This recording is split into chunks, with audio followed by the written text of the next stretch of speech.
Hi everybody, welcome back to my channel E square for you. Today I'm going to start this Karl Marx theory, rather a subtopic under this theory, mode of production. और ये photo देख के डरना नहीं है, ये हमारे प्यारे कार्ल मार्क्स जी हैं. इंट्रोडक्शन. अभी जो मोड ऑफ प्रोडक्शन है ये इस पूरी थ्योरी में काइंड ऑफ बहुत मेजर और मोस्ट इम्पॉर्टेंट टॉपिक है. The term mode of production derives from the work of Karl Marx and the concept has played a significant role in subsequent Marxist theory. Mode of production, अब इसका मतलब क्या है mode of production का? Mode of production में जब सब लोग collectively किसी process में जुड़ जाते हैं जिसमें वो production कर रहे हैं अपने subsistence level के लिए. Subsistence मतलब कि जिसमें कि एटलीस्ट उनकी basic needs पूरी हो रही हैं, उस लेवल की जिसमें उन्हें वेजेस मिले, सैलरीज मिले, तो सब मिलके एकजुट होके एक मोड ऑफ प्रोडक्शन में आ गए हैं collectively. That is mode of production. Mode of production refers to the varied ways that human beings collectively produce the means of subsistence in order to survive and enhance their social being. Marx believed that human history could be characterized by the dominant modes of production. मतलब modes of production को Karl Marx ने बहुत importance दी है और अभी तक इसका meaning explain करा है. फिर हम ये बता रहे हैं कि मोड ऑफ प्रोडक्शन दो चीज़ों को मिलकर बना है. First the forces of production, then the relations of production. अब ये दोनों भी काइंड ऑफ वास्ट टॉपिक है, इसके लिए मैं अलग से वीडियो बनाऊंगी, बट फॉर नाउ हम इसको फ़िलहाल एक एक लाइन की डेफिनेशन में पढ़ लेते हैं. फोर्सेस ऑफ प्रोडक्शन क्या होते हैं? It is the combination of means of labour, मतलब कि जिस चीज़ से आप प्रोडक्शन करेंगे, जैसे कि टूल्स, मशीनरी, लैंड एक्सेट्रा, और साथ में human labour power. Then second, relations of production, मतलब कि जैसे कि फैक्ट्री का ओनर और बाकी जितने भी वर्कर्स हैं, तो अब उन दोनों में एक रिलेशनशिप है. ये उसकी बात हो रही है और ये कोई भी अपनी मर्ज़ी से नहीं करता है. This is kind of helplessly, कि क्योंकि आप काम कर रहे हो तो आपको एक वो रिलेशन रखना ही मतलब नेसेसरी है. वो relations of production, sum total of social relationships that people must enter into in order to survive, to produce and to reproduce their means of life.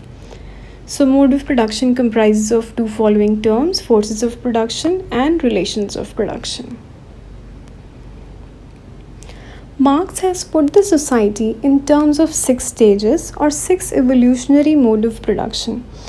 Marks के इस मोड ऑफ प्रोडक्शन टॉपिक में हम 6 stages पढ़ेंगे और हर stage अपनी पुरानी stage को replace कर रही है. मतलब कुछ ना कुछ पुरानी स्टेज में कमी निकल जाती है, कोई वीकनेस आ जाती है, कोई कॉन्फ्लिक्ट हो जाता है, क्लास स्ट्रगल हो जाता है, जिसकी वजह से एक नया स्टेज ग्रेजुअली इवॉल्व हो जाता है. रादर वो every new mode of production, reading the second line, every new mode of production replaces the earlier one because of the various factors like inherent weakness of the system, contradictions and class struggle. Out of the 6 mode of production, first 4 are termed as historical and the other 2 are futuristic. मतलब कि 6 में से जो first 4 होंगे वो historical हैं and the last 2 are futuristic.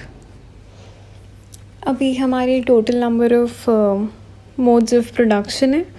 First 4 historic, last 2 futuristic. जो historic हैं these are primitive communism, Asian slavery जिसे इम्पेरियलिज्म भी कहा जाता है, feudalism, capitalism, socialism, advanced communism. Now let's go in meanings. Primitive communism, अब इसका ये राइट साइड वाला मत पढ़ना, पहले हम अंडरस्टैंड करते हैं कि ये है कौन सी स्टेज. प्रिमिटिव कम्युनिज्म मैन हुक की लगा लो सबसे फर्स्ट स्टेज थी, जब ऐसे ही सब यूँ ही जंगलों में रहते थे, केव्स में रहते थे, हंटिंग पे डिपेंडेंट थे, या ऐसे ही पेड़ से तोड़ के फ्रूट्स खा लिए, नदी में से पानी पी लिया. मतलब बिल्कुल फर्स्ट अर्ली स्टेज. अब इस प्रिमिटिव कम्युनिज्म में क्या होता था? कम्युनिज्म जहाँ वर्ड आता है ना, मतलब कि देयर इज़ नो क्लास, बस एक जैसा है सब, तो ऑल वर इक्वल, किसी में कोई भी कॉन्फ्लिक्ट नहीं था. कास्ट वगैरह तो बहुत दूर की बात होगी, मतलब क्लास को लेके, किसी भी चीज़ को लेके अगर उनको जैसे सपोजिटली कोई फोर्सेस ऑफ प्रोडक्शन जो होते थे, फोर्सेस ऑफ प्रोडक्शन यहाँ पे हम किन चीज़ों को कह सकते हैं स्टेज में?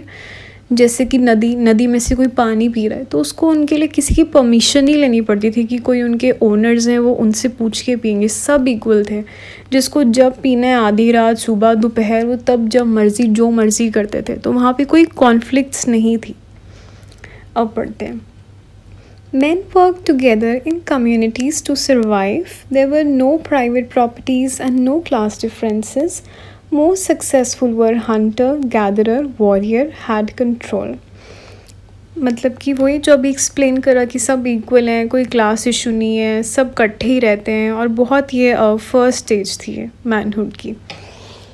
अब धीरे धीरे स्टेज में क्या होने लगा, कुछ कुछ टूल्स ऑफ सर्वाइवल पे या प्रोडक्शन पे किसी किसी बंदे का कंट्रोल आने लग गया। जैसे लिखा हुआ है कि Hunter, gatherer, warrior, specifically tools पे किसी किसी ने मास्टर कर लिया, और जो बेचारे नहीं कर पाते थे उनकी क्लास अलग बन गई, और ये जो मास्टर कर पाते थे टूल्स पे ये अलग हो गए। तो दो ग्रुप्स बन गए। तो इवॉल्व होते हुए प्रिमिटिव कम्युनिज्म अगली स्टेज पर आ गई इम्पेरियलिज्म या एशियन स्लेवरी। अब इस स्टेज में क्या होने लग गया, अब मास्टर्स तो इंडिपेंडेंट हो गए कि उन्हें कुछ ना कुछ करना आता है, और स्लेव्स बेचारे जिनका कोई कंट्रोल नहीं था टूल्स पे वो अंडर मास्टर्स काम करने लग गए, और बहुत प्रेशराइज्ड वो काम करते थे, बहुत एक्सप्लॉइटेड रहते थे। उनको सबसिस्टेंस लेवल का कुछ इक्वल के लिए भी, मतलब जो काम करते थे उनको उसके लिए भी कुछ खास ऐसे मिलता नहीं था। तो एक वो रिवॉल्ट शुरू हो गया ग्रेजुअली कि जो वो काम भी कर रहे हैं उन्हें उनके लिए भी कुछ नहीं मिल रहा है, हर वक्त बहुत सप्रेस करके उन्हें रखा जा रहा है, बहुत एम्परर रूल्स, मास्टर रूल्स बहुत ज़्यादा स्प्रेड हैं। तो धीरे धीरे ये बहुत ज़्यादा कॉन्फ्लिक्टेड इशू बन गया, जिसकी वजह से ये स्टेज भी इवॉल्व होके फ्यूडलिज़म पर आ गई। अब फ्यूडलिज़म स्टेज आ गई है पुरानी स्टेज से इवॉल्व होके। यहाँ पे रिलेशंस ऑफ प्रोडक्शन किसके बीच में थे, लैंड ओनर्स और सर्व्स के बीच में।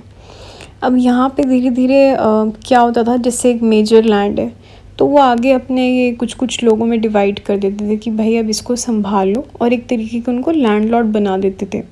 अब आगे वो लैंडलॉर्ड्स क्या करते थे, जो ये बेचारे पुराने इवॉल्व्ड स्लेव्स होते थे जिनको कुछ नहीं आता था, उनको वही काम पे लगा लिया, उनको ज़मीन दे दी, उस ज़मीन से वो रेंट भी लेते थे, और उस पर जो भी वो एग्रीकल्चर के थ्रू क्रॉप्स वगैरह जो भी बेचारे उगाते थे उनसे वो भी ले लेते थे। या तो ऐसा करते कि उनसे खाली रेंट ले लेते, और जो भी वो ज़मीन पे कर रहे हैं उनको करने देते, वो खुद ही कमाते वगैरह करते। बट वो रेंट के साथ वो जो भी बेचारे खुद सर्विसेज करके, खुद एग्रीकल्चर पे मेहनत करके जो भी करते थे उनसे वो भी ले लेते थे। तो it was a total form of exploitation under feudalism. Land owned by the aristocracy and they exploit the peasantry. Surplus of food leads to development of trade, creating a new class of merchants. मतलब इसके अंदर भी exploitation हुई, जिसकी वजह से फिर से रिवॉल्ट हुआ, और ये स्टेज इवॉल्व होके कैपिटलिज्म में आ गई। अब जब कैपिटलिज्म में आई है तो अभी सिचुएशन वही है, अभी पुराना ही चलेगा कि भाई अभी भी एक्सप्लॉयटेशन होएगी दो क्लासेस के बीच में। बट कैपिटलिज्म में फ़र्क क्या आ जाता है, इसमें पैसा आ जाता है। पहले में बस ऐसे ही यूँ ही चल रहा था लो क्लास, यहाँ पे बस अब पैसा आ गया है। इंडस्ट्रियल रेवोल्यूशन के एक्चुअली साथ में कैपिटलिज्म आया था। तो अभी पुरानी स्टेज ही होगी कि अभी भी लेबर क्लास को, वर्किंग क्लास को बहुत एक्सप्लॉइट करा जाएगा, उनसे प्रॉफिट्स के लिए बहुत ज़्यादा उनको काम कराया जाएगा, बट उन्हें बिल्कुल सबसिस्टेंस लेवल किया उससे कम की ही वेजेस दी जाएंगी। सो ये है कैपिटलिज्म, जहाँ पे कि middle class, the बुर्जुआसी, what ever the pronunciation is, factory owners and merchants selling for a profit, and proletariat, the working class, they were exploited through low wages and terrible conditions. They accepted this because of the three great deceptions: church, religion, trade unions and parliamentary democracy. Capitalism के अंदर बस वही कि class है, classes की struggle चल रही है, जो बेचारे स्लेव हैं उनको एक्सप्लॉइट करा जा रहा है काफ़ी प्रॉफिट्स के लिए। तो धीरे धीरे ये स्टेज भी इवॉल्व होके अब नेक्स्ट स्टेज सोशलिज्म में आ जाती है। और कैपिटलिज्म में जैसे कि जो एशियन स्लेवरी और फ्यूडलिज्म था, इसमें जो फिर भी प्रोडक्शन होती थी वो अपने खुद के यूज़ के लिए भी यूज़ करी जाती थी। कैपिटलिज्म जब स्टेज आया तो यहाँ पे जो भी प्रोडक्शन होती थी वो मोस्टली सेल पर्पस से होती थी, खुद के यूज़ के लिए नहीं होती थी।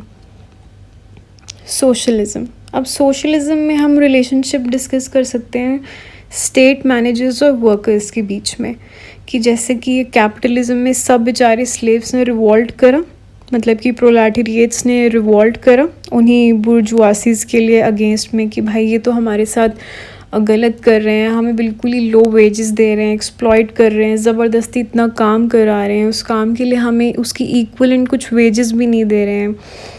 तो धीरे धीरे फिर सोशलिज्म स्टेज में ये सब सॉर्ट आउट होने लगा, उनको जो इतना सप्रेस करा जा रहा था वो बंद होने लगा, उनको उनके हिसाब से वेजेस देने लगे। Proletariat became politically aware and overthrew the bourgeoisies. Dictatorship of the proletariat developed that with workers' organizations would ensure food, goods, and services distributed fairly according to need through tax, the transitional stage. अब socialism से यहाँ पे अभी futuristic stage शुरू हो चुकी है। अब तक ये कैपिटलिज्म तक हिस्टोरिकल चल रही थी जो अब तक होता आ रहा है, और सोशलिज्म अब काइंड ऑफ थोड़ी सी प्रेजेंट स्टेज है कि भाई जिसमें जो जैसा काम कर रहा है उसको उसके इक्वलेंट वेजेस दिया जा रहे हैं with full of its rights. अब जो लास्ट स्टेज है that is communism, rather advanced communism. ये थोड़ा अभी जेन्युइनली अभी कुछ फ्यूचरिस्टिक ही है ये। इसमें होता है कि बस सब शांत हो गए हैं, अगर कोई क्लासेस हैं भी तो उनमें कोई कॉन्फ्लिक्ट्स नहीं है, सब इनलाइटमेंट की तरफ सोच रहे हैं, सब बेटर होता जा रहा है, और क्लासेस होते हुए भी सब इक्वल हैं, किसी में भी कुछ इश्यूज़ या कोई स्ट्रगल नहीं है। Everyone works together for the common good, no longer a need for money or government. Society would be classless. This would be worldwide and therefore the world would also be stateless. This is yet to come. ये तो कुछ ज़्यादा ही आगे होगा अभी। फ़िलहाल अभी socialism और काइंड ऑफ थोड़ा सा कैपिटलिज्म भी चल रहा है। So these were the most 6 important discussed stages of Karl Marx and mode of production. अब बस अब जो इन स्टेजेस में सबका क्रक्स था वो अच्छे से याद रखना है। प्रिमिटिव कम्युनिज़म, भाई एक तो जिसमें भी कम्युनिज़म आ रहा है वो एज इट इज़ याद कर लो कि उसमें कोई भी क्लासेस अलग अलग नहीं है, सब इक्वल हैं। देखो फर्स्ट और लास्ट स्टेज में कम्युनिज़म वर्ड है, मतलब कि देयर इज़ नो क्लास, सब इक्वल हैं। प्रिमिटिव कम्युनिज़म सब इक्वल है, किसी में कोई भेदभाव नहीं है, कोई कॉन्फ्लिक्ट नहीं है, सब शांति से चल रहा है। एम्पेरियलिज्म, फ्यूडलिज्म, इन दोनों में बस लैंड ओनर्स हैं जो अपने अपने स्लेव्स को एक्सप्लॉइट करें प्रॉफिट के लिए। एम्पेरियलिज्म में आप रिलेशनशिप कह सकते हो मास्टर और स्लेव्स का। फ्यूडलिज्म में हम कह सकते हैं लैंड ओनर और सर्व्स का। कैपिटलिज्म में बस अब पैसा आ गया और पुरानी सेम सिचुएशन ही चल रही है, एक्सप्लॉइटेशन ही चल रही है, and the class struggle is still on. यहाँ पे रिलेशनशिप वही कह सकते हैं मास्टर स्लेव या फिर इंडस्ट्रियलिस्ट, फैक्ट्री ओनर्स, और ये जो लिखे हुए हैं अजीब अजीब से वर्ड्स, बुर्जुआसीज एंड प्रोलेटेरिएट्स। और उसके बाद सोशलिज्म में relationship is between state managers and workers, जहाँ पे कोई भी कॉन्फ्लिक्ट्स नहीं है, ग्रेजुअली सब सेटल हो रहा है, nobody is exploited. And advanced communism which is far yet to come, इसमें भी कोई क्लासेस नहीं है, सब इक्वल हैं, किसी को कोई लालच वगैरह नथिंग।